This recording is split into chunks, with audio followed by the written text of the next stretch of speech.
Movies and TV shows are talked about the most, but why don't people talk about the music anymore? Well, I'm here to fill in that gap for you. Welcome to the Rhythm Podcast, where we inform you on the music world. I am your host, Autumn Scott, and let's keep up with the rhythm.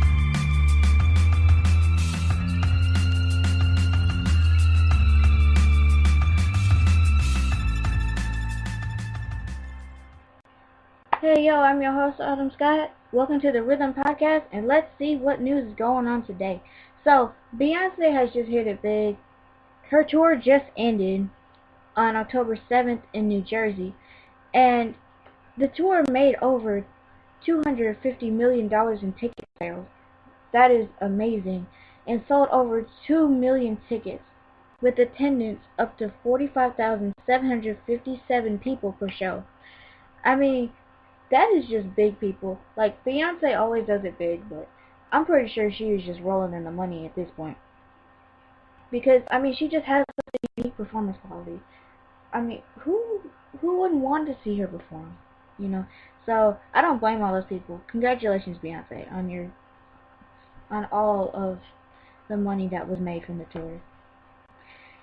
Now, on to Donald Trump and rap culture.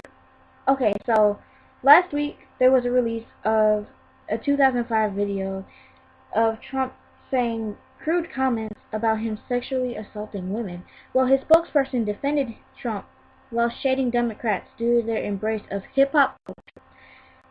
The spokeswoman said, "I found it quite rich that we have Democrats and their left talking about rape culture when they're the ones fully backed by Hollywood."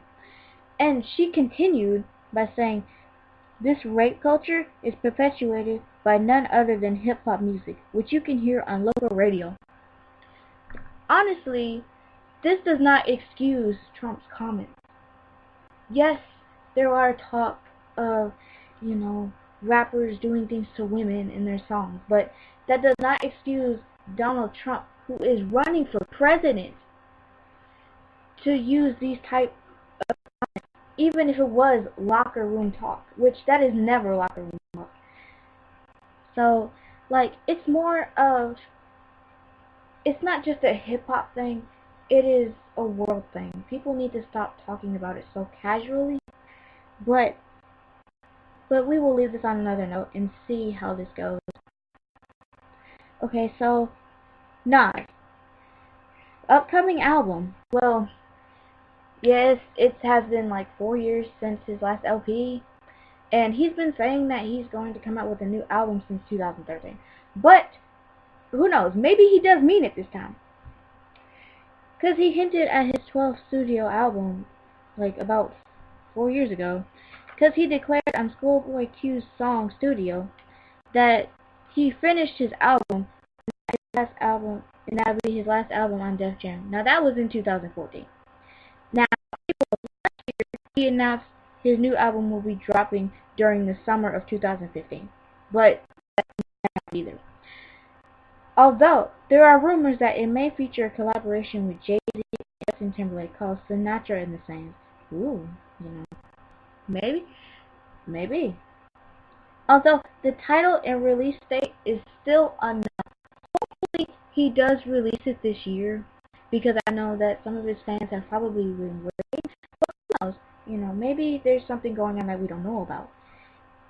We'll just see. Now, on to DJ Khaled.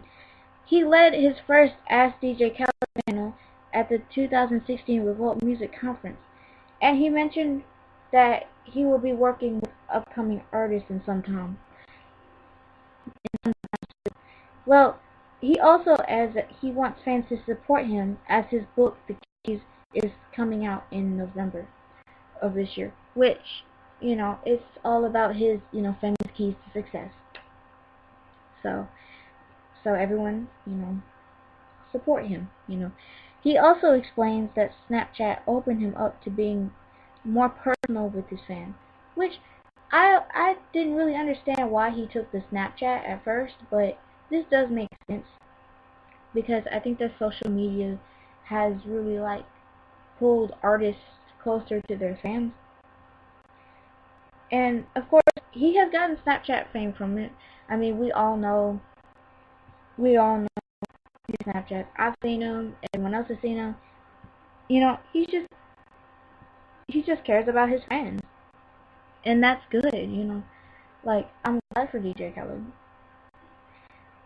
So, so now here is that time of the year. It is Grammy season.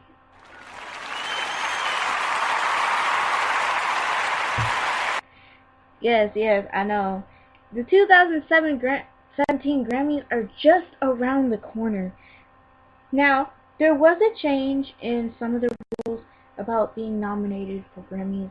It was like if it was a streamed album, it would not be, you know, you could not be nominated for that album.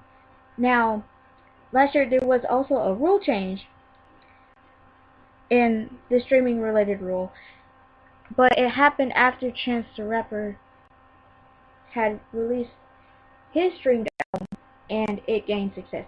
Well, the Academy insisted that the change in the streaming related rule has nothing to do with Chance the Rapper.